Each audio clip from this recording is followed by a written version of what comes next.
చంపేకు అని ఏడిచింది లోపల ఉన్న పిండం. ఆయన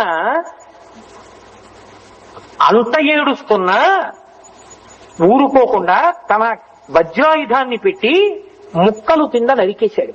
పిండాన్ని నరికి పైకొచ్చేసాడు. అప్పుడు తిట్టండి, నిజమే నాది తప్పు, కేశపాశాన్ని కింద ముడివేయకుండా తూలేను, జుత్తు చల్లుకుంది కాళ్ళ మీదకి, అశౌచం వచ్చింది. నా భర్త నన్ను ముందే హెచ్చరించాడు, నువ్వు చాలా జాగ్రత్తగా ఉండాలి సుమా తపస్సు చేసేటప్పుడు.